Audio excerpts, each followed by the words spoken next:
کلمہ شریف بھی پڑھنا نہ آتا ہو، وہ بھی چند آدمی بیٹھ کر حضور کے علم پر بات کرتے ہیں، حضور کے اختیارات پر بات کرتے ہیں، حضور کے تصرفات پر بات کرتے ہیں. ان کو پتہ نہیں ہے کہ کتنی نازک بارگاہ ہے یہ. عزت بخاری کہتا ہے کہ ادب کا ہے زیر آسماں از عرش نازک تر، کہ آسمان کے نیچے سب سے نازک بارگاہ رسول اللہ کی ذات ہے. اور نفس گم کر دمی آیت جنید و با یزیدی جا. عزت بخاری نے بہت نیچے آ کر بات کی ہے. اصل شعر یہ ہونا چاہیے تھا کہ نفس گم کر دمی آیت ابو بکر و عمر ہی جا. جنید و با یزید تو بہت باپ کے لوگ ہیں. ابو بکر و عمر بھی بارگاہ رسالت میں سانس گم کر کے بیٹھتے تھے کہ کہیں سانس بھی اونچا ہو گیا تو اعمال برباد نہ ہو جائیں.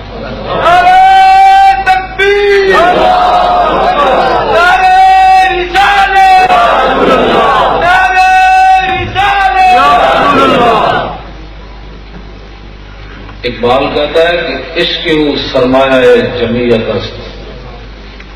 آج دنیا امت مسلمہ کی تباہی اور بربادی یہ ہے. یہ فرقے تبھی پیدا ہوئے ہیں. اقبال کہتا ہے امت مسلمہ جمع کس نقطے پر ہو سکتی ہے؟ اقبال کہتا ہے عشق وہ سرمایہ جمعیت است اور ہم جو خوں اندر عروق ملت است. کہتا ہے امت اگر اس نقطے پر جمع ہو سکتی ہے تو وہ محبت رسول پر ہو سکتی ہے. اقبال کہتا ہے یہ محبت رسول مسلمانوں کے لیے کیسے ہے؟ کہتا ہے جس طرح رگوں کے اندر خون کا ہونا ضروری ہے زندگی کے لیے، اسی طرح امت مسلمہ کی زندگی کی رگوں کے اندر عشق رسول کا ہونا ضروری ہے. اور دوسری جگہ اقبال کہتا ہے در دل مسلم مقام مصطفیٰ اور آبرو ماز نام مصطفیٰ. اقبال کہتا ہے یہ دل تو اللہ تعالیٰ نے بنایا ہی اس لیے ہے، اس دل میں حضور کی محبت ہونی چاہیے. اور آگے پھر اقبال بہت آگے کا آدمی ہے، لوگوں نے سمجھے ہی نہیں ہے اقبال کو.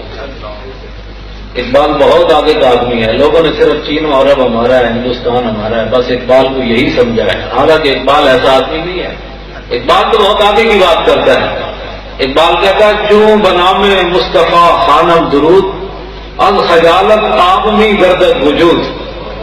کہتا ہے جب میں رسول اللہ پر درود پڑھتا ہوں صلی اللہ علیہ وسلم تو میں شرمندگی سے پانی پانی ہو جاتا ہوں. کیوں؟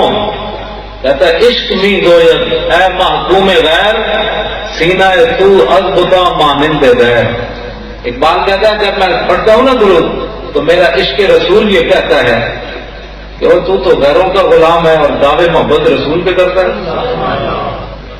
تیرا سینہ تو بت خانہ بنا ہوا ہے، اس میں ہزاروں چیزوں کی محبتیں ہیں اور دعوے تو محبت رسول کے کرتا ہے. ذرا عشق نبی از حق قلم. کہنے کا بڑے دعوے نہ کرنا، بڑے بڑے دعوے جی میں نے بڑا عشق رسول ہے تو جب موقع آوے تو تم گھروں ہی نہ نکلے. عشق رسول تو موقع آوے تو رشتے داری بھی نہ چڑھ سکیں، موقع آوے تو جناب مجلس بری ہوئے تو شرمے نہ انگوٹھے بھی نہ چومے کہ جی پتہ نہیں یہ جائز ہے کہ ناجائز ہے، اور موقع ہے تو کھڑے ہو کر صلاۃ و سلام بھی نہ پڑھے تو دعوے تو محبت رسول سے کرے. اقبال کہتا ہے تا ندارت از محمد رنگ و بو. جب تک تو اپنے دل میں محبت رسول نہیں سجاتا اور سارے بتوں کو سینے سے نہیں نکالتا تو اب درود خود میں اعلیٰ نام ہو، پھر درود پڑھ کر حضور کے نام کو میلا نہ کیا جاتا.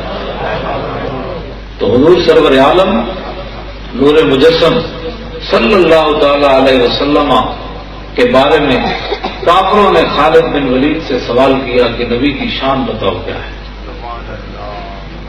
اب خالد بن ولید نے جو بتا دیا اس کے بعد پھر بات ہی کوئی نہیں رہ جاتی. آپ نے فرمایا یار ہمارے آقا و مولا کی شان کون بیان کر سکتا ہے. اعلیٰ حضرت نے تو یہاں بات قلم ہی توڑ دیا کہ تیرے تو بس عیب تناہی سے ہیں بری.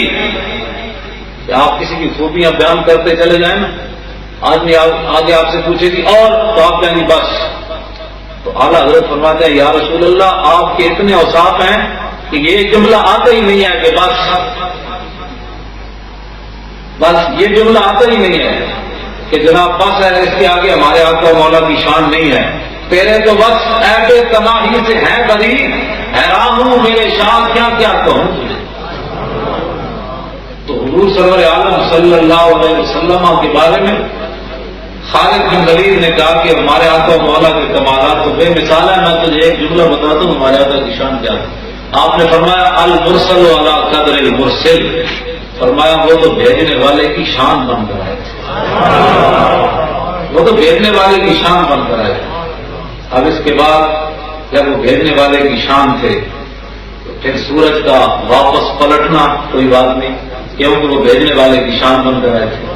سورج چاند کے 2 ٹکڑے کر دینا یہ کوئی مسئلہ نہیں، کیونکہ وہ بھیجنے والے کی شان بن کر آئے تھے. کنکریاں ابو آج تو نبی کے بارے میں غائب نہیں نہ مانتے، کلمہ پڑھ کی تھی. مولانا روم فرماتے ہیں ابو جہل آیا اور کنکریاں ہاتھ میں بند کر کے آیا. وہ کہہ رہا کر رسولی چیز در دستم نے ہاں کیوں خبرداری دینا دے آسمان. کہا کہ آپ آسمانوں کی باتیں کرتے ہیں ان کا تو ہمیں پتہ نہیں ہے، یہ بتائیں کہ میرے ہاتھ میں کیا ہے. سبحان اللہ. تو اس امت کا فرعون بھی کم از کم یہ اعتقاد ضرور رکھتا تھا کہ جو نبی ہوتا ہے وہ غیب جانتا ہے. اور اس امت کا رئیس المنافقین جس کے بارے میں قرآن کی نصوص قطعیہ نازل ہوئی اس کا بھی یہ اعتقاد تھا. عبداللہ ابن ابی بخاری شریف کے اندر موجود ہے، مشکات شریف کے اندر موجود ہے.